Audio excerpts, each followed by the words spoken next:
अस्सलाम वालेकुम। उम्मीद है आप सब खैरियत से होगे।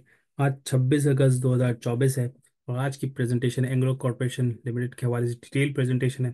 तो अगर कोई किसी ने पहले ही इसको व्यू किया हुआ है तो आप इसको स्किप कर सकते हैं और क्विकली स्किम भी कर सकते हैं। अच्छा, एंग्रो कॉरपोरेशन पे बनाने का मकसद ये था कि काफ़ी सारे लोग इस तरह से पूछते हैं कि कोई ऐसा शेयर हो जिसमें हम इन्वेस्ट करें और लॉन्ग टर्म के लिए अच्छा हो, कंपनी मैनेजमेंट भी अच्छी हो और लॉन्ग टर्म में इनके कैपिटल ग्रो करे और डिविडेंड की भी थोड़ी बहुत इनकम आती रहे।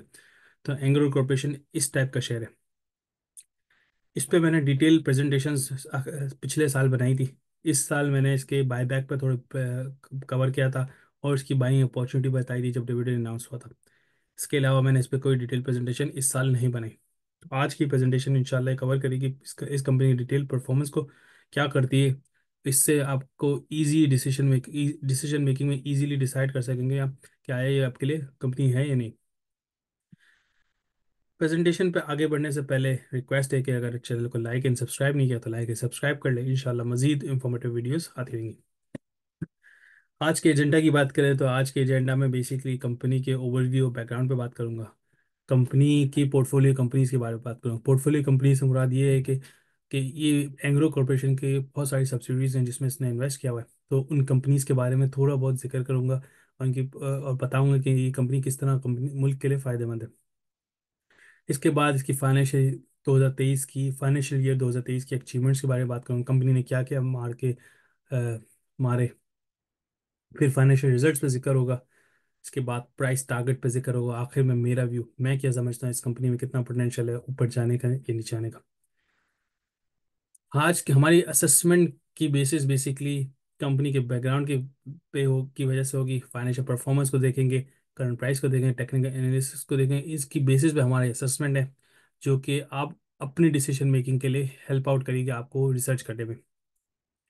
हमारी कोशिश यही होती है हमेशा से कि सारा डेटा, सारी रिसर्च एक जगह एक्यूमुलेट करें ताकि आपको एक अपने डिसीजन मेकिंग में आसानी हो और आपको अपनी रिसर्च में आसानी हो। एंग्रो के बैकग्राउंड की बात करें तो Engro corporation Dawood Hercules corporation limited की सब्सिडरी है। मतलब दाऊद हरकुलस एंग्रो को कंट्रोल करता है और एंग्रो अब इसके नीचे काफ़ी सारी सब्सिडीज को कंट्रोल करते हैं। एंग्रो बेसिकली करता है कि इसका मेन बिजनेस ये है कि ये इन्वेस्ट करता है कुछ सब्सिडीज में, वो कुछ कंपनियों में जिसमें इसको लगता है कि अच्छा डिविडेंड कमा सकती है वो कंपनियां और कमा के दे सकती हैं एंग्रो को। तो इस हिसाब से ये सिर्फ इन्वेस्टमेंट कंपनी है, उसको होल्डिंग कंपनी भी कह सकते हैं। और इनके रिटर्न में इसको इन्वेस्टमेंट के रिटर्न में इसको डिविडेंड मिलता है या रॉयल्टी मिलती है। इसकी सब्सिडरीज बहुत सारी वैरायटी सेक्टर्स में, लेकिन अगर इनकी सब्सिडी को मैं कुछ डिफरेंट सेक्टर्स में बांटूं तो ये होगा fertiliser, polymer, terminal, power, connectivity, telecom etcetera. तो ये चार मोटे डिफरेंट सेक्टर्स हैं जिसको मैं कैटेगरी में बोल सकता हूँ। उन कैटेगरीज में ये इन्वेस्टमेंट्स की सब्सिडीज की इन्वेस्टमेंट्स हैं। गियरिंग रेशो इस कंपनी में बहुत लो है। इसकी वजह ये है कि मतलब इसके पास कोई लोन नहीं है। ये इन्वेस्टमेंट ओनर्स का कैपिटल है, वो उस कैपिटल से पैसे इन्वेस्ट करते हैं सब्सिडी में, वो सब्सिडी डिविडेंड देती है, वो ओनर को, शेयर होल्डर्स को डिविडेंड की शक्ल में रिटर्न कर देती है। कुछ पोर्शन ऑफ इनकम रिटेन रखती है जिसकी बेसिस पे ये फर्दर इन्वेस्ट करती है। सर, डिविडेंड यील्ड पिछले साल तक बहुत अच्छी थी। इस साल इसकी शेयर की वैल्यू भी काफ़ी बढ़ गई। तो मैं समझता हूँ 10% से ज़्यादा इसकी यील्ड नहीं है अगर मैं इसको कैलकुलेट करूँ, लेकिन स्टिल वेरी गुड, क्योंकि इसमें वैल्यू की अप्रिसिएशन का ही बहुत ज़्यादा रूम है।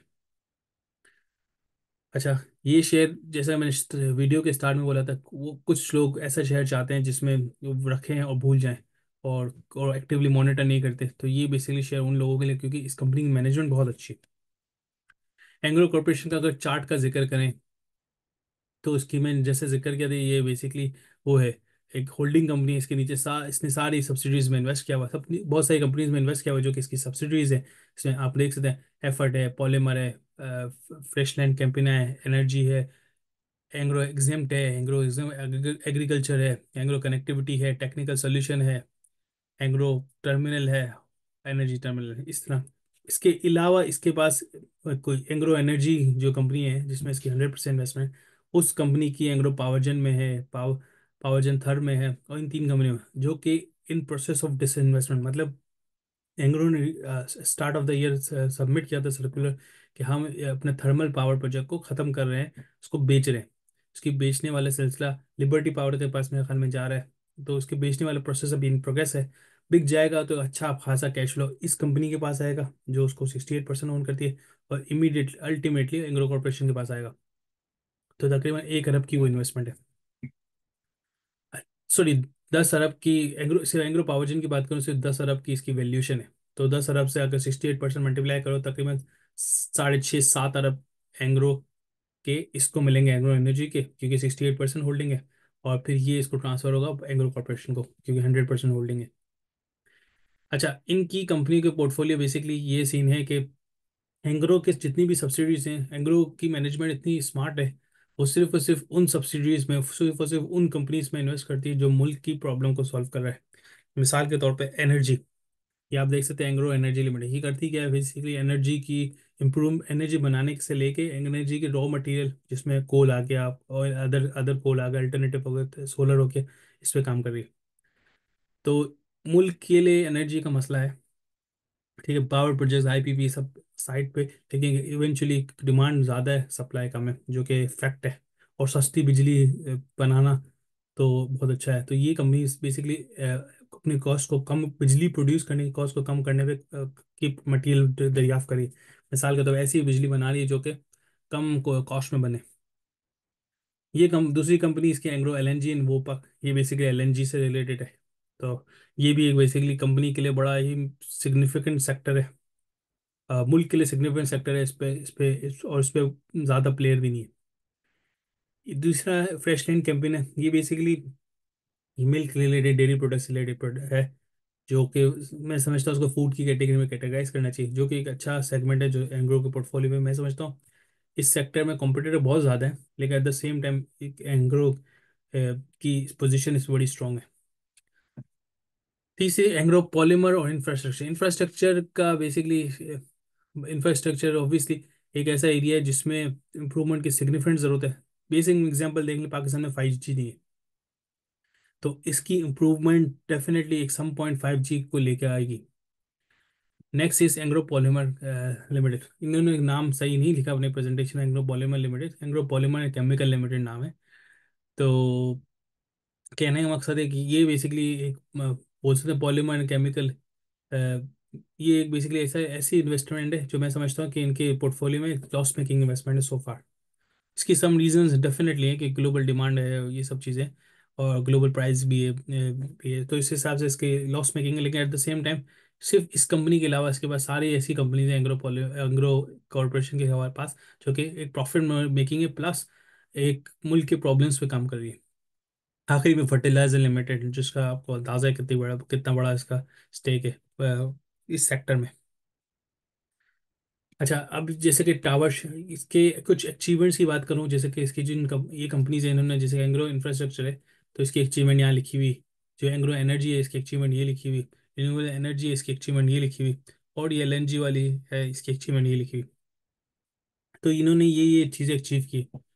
इनकी प्रेजेंटेशन का पार्ट ही मैंने इंक्लूड कर दिया, डिटेल में समझाने की जरूरत नहीं, क्योंकि आसान अल्फाज में बोलूँ कि इनके जो जो कंपनीज में इन्वेस्टमेंट है, वो कुछ ना कुछ मार्का दर पार कर रही है, या एक कुछ ना कुछ अचीव कर रही है।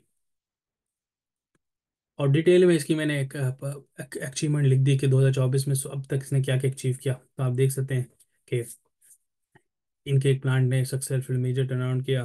फर्टिलाइजर बिजनेस है ये, बाकी इलेक्ट्रिसिटी वाले ने 15% गैस सप्लाई में कंट्रीब्यूट किया। सो ऑन, आप पढ़ सकते हैं डिटेल में पढ़ इसलिए नहीं रहा क्योंकि एक वीडियो में वैल्यू एडिट नहीं करेगा।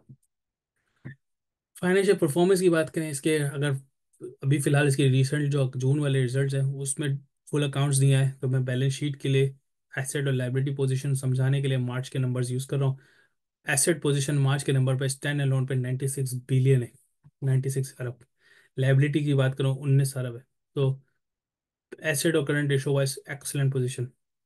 अच्छा, ये investment company, usually investment company और होल्डिंग कंपनी के पास लोन्स इतने होते नहीं, और इसके पास जो ये इंटर कंपनी रिसीवर्स वेबल्स है, जो इवेंचुअली सेटल ऑफ होके कंसोलिडेटेड लेवल पे ये बैलेंस खत्म हो जाता है। नेक्स्ट बात करें इसका, रेवेन्यू ग्रॉस प्रॉफिट बढ़ रहा है। अच्छा, रेवेन्यू ग्रॉस प्रॉफिट से, रेवेन्यू से मुराद इसका है जो रेवेन्यू फ्रॉम डिविडेंड और रॉयल्टीज, और ग्रॉस प्रॉफिट से ऑब्वियसली मुख्तसर यही है कि इसकी कॉस्ट तो इवेंचुअली इसका कॉस्ट तो है भी नहीं कोई। ऑपरेशनल कॉस्ट तो है नहीं, तो इसलिए इसका कॉस्ट प्रॉफिट अच्छा है और सिग्निफिकेंट इम्प्रूव भी कर रहा है क्योंकि रेवेन्यू ग्रो कर रहा है। जब ईपीएस ईपीएस बढ़ा है, डेफिनेटली इसकी वजह ही पिछले साल बायबैक कंप्लीट किया, जिसका इम्पैक्ट नजर आ रहा है अभी हमें। डिविडेंड यील्ड 10%, डिविडेंड यील्ड बहुत ज़्यादा अच्छी नहीं है, लेकिन एक स्टेबल प्रॉफिट है विच आई फील लाइक बहुत अच्छी बात है।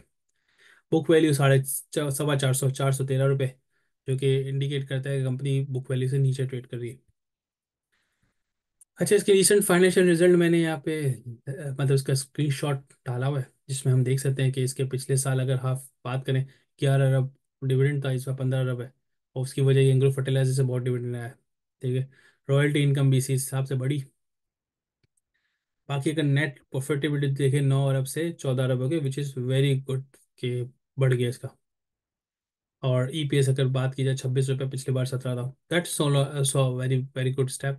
26 रुपये ईपीएस हो गया। एक चीज़ मैं बताऊँ, बात बताऊँ, ईपीएस इसका मुझे लगता है कि ईपीएस ज़रूर बढ़ा है, लेकिन इस ईपीएस में मेजर कंट्रीब्यूटर वो भी है जो इसने बायबैक किए थे शेयर्स, तो ये भी इसका ईपीएस बढ़ने की वजह है कि नंबर ऑफ शेयर्स कम हो गए ना, क्योंकि जो बायबैक करते हैं उसको कैंसिल कर देते हैं। तो जब ये प्रॉफिट को डिवाइड करेंगे तो रिमेनिंग शेयर से डिवाइड करेंगे, जिसकी वजह से ईपीएस बढ़ गया। अच्छा, इन्होंने डिविडेंड भी दिया है तकरीबन। इस बार जो अनाउंस किया इंटरिम डिविडेंड 8 रुपये दिए। पहले 11 रुपये दे चुके थे, 11 और 8 19 रुपये डिविडेंड दे दिया इस साल में अब तक 6 मंथ पे। विच मीन्स 26 रुपये में से 19 रुपये दे दिए। 7 रुपये इन्होंने अपने पास रिटेन रखे हैं फॉर फर्दर इन्वेस्टमेंट। अच्छा, अगर अब यूं देखा जाए ना, इन्होंने तकरीबन 19 रुपये दिए और इसकी शेयर की वैल्यू तक कम और बेश 325 रुपये। तो ये तकरीबन 5%, 5 5.5 6% डिविडेंड हुआ 6 महीने का। और अगर साल पे करें तो तकरीबन 10 11% बना dividend yield, which is not bad. अब इसके बाद नेक्स्ट स्लाइड पे जाते हैं। करंट प्राइस 325 पे, और 52 वीक लोग 236 पे। तो 325 पे इसके बाद। अच्छा, प्राइस पिछले साल से अब बढ़ क्यों गई? एक पहली और बेसिक वजह बाय बैक किया था, तो इसकी वजह से प्राइस बढ़नी ही बढ़नी थी। सिग्निफिकेंट डिविडेंड पिछले साल अनाउंस किया था, और एक्सपेक्टेड है कि इस साल भी कोई अच्छा डिविडेंड नहीं देगी। अब तक देखो ना, 19 रुपये दे दिया, तो विच इज़ वेरी गुड। और डाइवर्सिफाइड बिजनेस है, तो जब कंपनी किसी कोई कंपनी डाइवर्सिफाइड जगह मुख्तलिफ जगह सेक्टर्स में हाथ डाला होता है, और सारे वो सेक्टर जो कंपनी के लिए और मुल्क के इश्यूज को एड्रेस कर रहे हैं, तो मैं समझता हूँ कि उसमें प्रॉफिटेबिलिटी बहुत है। अक्लमंद और रैशनल इन्वेस्टर उस ऐसी कंपनी में इन्वेस्ट करता है जिसके diversified portfolio. Currently market pressure में, अब इसके रिजल्ट अनाउंस हुए, इसके बावजूद भी इसकी वैल्यू कम हुई। मैं समझता हूँ कम रिजल्ट्स तो अच्छे थे, डिविडेंड इसने डेफिनेटली थोड़ा सा रिलेटिवली कम दिया इसके रिजल्ट्स के हिसाब से। लेकिन मैं समझता हूँ जब मार्केट प्रेशर में, तो इसकी वजह से इसकी वैल्यू भी प्रेशर में इसी वजह से। और इन्वेस्टर का कॉन्फिडेंस नहीं है, तो डेफिनेटली जब इन्वेस्टर का कॉन्फिडेंस नहीं है तो प्राइस नीचे जाएगी। अच्छा, एक ये बेसिकली न्यूज़ पब्लिश हुई थी पिछले साल है, तो ये अभी भी वैलिड है न्यूज़। इसमें एनालिस्ट ने ये बोला था कि इस कंपनी के टारगेट प्राइस 490 हो सकता है, या 430 हो सकता है। 430 और 490 के बीच में प्राइस हो सकती है। मैं समझता 430 और 490 तो नहीं हो सकता, लेकिन 400 होना मुश्किल नहीं है इस कंपनी के लिए। तो with that target I think काफ़ी सारे इन्वेस्टर्स, आप जितने भी म्यूचुअल फंड्स उठा लें, सबके पास ये शेयर मौजूद है। और ये मौजूद होने की सीधी सीधी वजह ये है कि इसमें पोटेंशियल है अपने डाइवर्सिफाइड पोर्टफोलियो के, प्लस ये स्टेबल भी कंपनी है। अच्छा, मेरा व्यू क्या है? मैं क्या समझता हूँ, इसमें बाय करना चाहिए, इस प्राइस पे बाय करना चाहिए या सेल करना चाहिए? मेरा व्यू इस पे ये है कि वो इन्वेस्टर्स जो स्लीपिंग इन्वेस्टर है, जो इन्वेस्ट मार्केट को करेंटली वॉच हर रोज वॉच आउट नहीं करते, वो इस कंपनी में इन्वेस्ट कर सकते हैं, क्योंकि इसमें मैनेजमेंट की बड़ी अच्छी है। और वो अपना काम खुद ही करती है, और शेयर होल्डर्स को पैसा डिविडेंड की शक्ल में पैसा दे दी है। लॉन्ग टर्म में बहुत अच्छा है, क्योंकि इसके जो करंट प्रोजेक्ट्स हैं, जैसे मैंने जिक्र किया, मुल्क के प्रॉब्लम्स को सॉल्व कर रहे हैं। तो कोई भी कंपनी जो मुल्क के प्रॉब्लम को सॉल्व कर रही है, तो डेफिनेटली चलनी चलनी। अच्छा, एक्सपेक्टेड ये कि ये इस साल 2024-25 में ये EPQL के को इन्वेस्ट कर देगी। और ईपी जितने भी थर्मल पोर्टफोलियो हैं, जिसमें 3 एंड कंपनियां थी, तो मैं पीछे जाऊँ, मैं दिखाऊँ आपको। थर्मल पोर्टफोलियो, ये तीनों company EPQL, Engro Powergen third private limited, और Sindh Engro coal mining company. इन तीनों को बेचने के बाद ना, तकरीबन एक्सपेक्टेशन ये है कि तकरीबन 10 अरब का 10 अरब से ज़्यादा का कैश आ सकता है। तो 10 अरब से ज़्यादा कैश आ सकता है, तो विच मीन्स कि या तो कंपनी कहीं इन्वेस्ट करेगी, या फिर इन्वेस्ट नहीं करती ना, तो फिर कंपनी उसको डिविडेंड के कीमत में डिस्ट्रीब्यूट करेगी। तो कीप दिस इन माइंड। और बाकी इसकी पोर्टफोलियो में जो सबसे ज़्यादा प्रॉब्लमेटिक कंपनी लगती है मुझे, ईपीसीएल लगती है। हिस्टोरिकली इसने कुछ टाइम तक डिविडेंड दिया, और फिर अब जब ये डिविडेंड दे रहा है तो मेरी ये इंडिकेशन है कि लिक्विडिटी चैलेंजेस होंगे इसको। अभी भी इसकी बैलेंस शीट में लिक्विडिटी चैलेंजेस है। मैं समझता हूँ इसके पोर्टफोलियो में ये प्रॉब्लम चाइल्ड है। प्रॉब्लम चाइल्ड से मुराद ये कि ऐसा शेयर है जो उसके प्रॉफिट्स को खा रहा है अपने लॉस की वजह से। तो विद दिस माइंड सेट ये मुझे नेगेटिव पॉइंट लगता है, बाकी सारे स्ट्रॉन्ग पॉइंट है to invest in this share for longer term. किस प्राइस पे करना है भाई, every dip is should be opportunity to get in.